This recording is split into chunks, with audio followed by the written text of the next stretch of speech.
As far as the question Matthew wanted to pose to us about how to connect better with the self, we suggest that you use whichever tools have come along your path that help you to feel more connected with the self. Makes sense, right? For many of you, that will be journaling. For many of you, that will be the sort of tapping exercises like you've done here. For many of you, that will be astrology or numerology. For many of you, it will be simply talking to a certain person in your life that understands you better than anyone else. For some of you, it may be talking to your dog or your other pets. For some of you, it may be going out into the woods and talking to the trees or the fairies. Wherever the energy feels best is where it's wise to spend the most time. Makes sense, right? Why continue to knock your head against the wall if something is not really giving you the dividends, paying you the dividends that you were hoping? Those of you that have found this class and are enjoying it, great. And those of you that have found other groups, great. For those of you that are in partnerships that are enhancing your ascension process, that where there is an energetic flow of benevolent energy between each of you in the relationship, and you're enhancing each other's joy, happiness, and experience of the ascension, enhancing each other's wisdom, perhaps teaching each other different healing techniques or modalities. Wonderful. And for those of you that are in relationships where that's not, and perhaps even the opposite is true, and it's draining, you have to wonder why, or if you should continue to metaphorically bang your head against the wall. To get to know the self better, the fastest way is to keep doing the things that make you feel more connected with your truest self. Makes sense, right? Here, we know this very naturally. We don't waste our time on anything that doesn't feel guided. We don't waste our time on anything that doesn't bring us joy, happiness, connection, peace, and so on and so forth. But we observe you on this planet still trying to learn that. And many of you are stubborn in certain ways and continue metaphorically banging your heads against the wall. And that's okay, because that is part of the experience and part of what you came here to learn, to perhaps overcome. So if you ask yourself the question, where, when, what, how, and with who do I feel most connected with myself?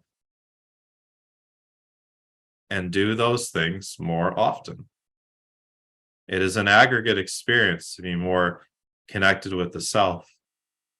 Sure, you may drink one of your magic potions like ayahuasca and feel instantly connected with the true self, but that is not a sustainable experience, and ultimately you'll come down from that and crash back into the 3D world.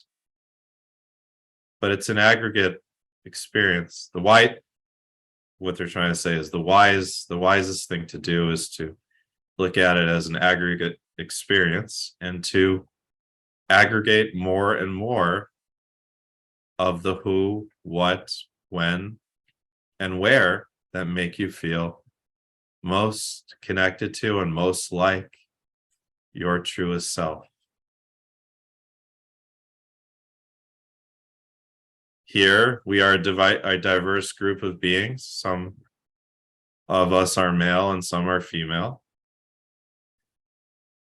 Us males that are speaking now laugh because our wives enjoy doing a certain dance that we find quite appalling, to be honest. So we don't do it, but we enjoy and support them and laugh and clap when we have our community gatherings.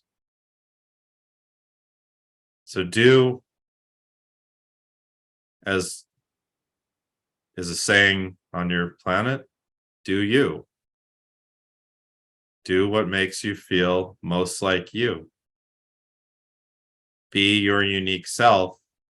And by being your unique self, you draw to yourself your soul tribe, as you might call it. You draw to yourself the other people, animals, plants, nature spirits, devas, and other benevolent beings, whether they're physical or non-physical, that share a certain frequency, that share a resonance.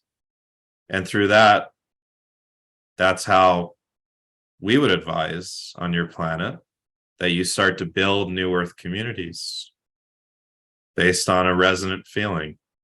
Many of you will find, those of you that are working on or will be working on building physical communities, you will find that the people you draw to live in your communities will be people that have had experiences with you on other planets.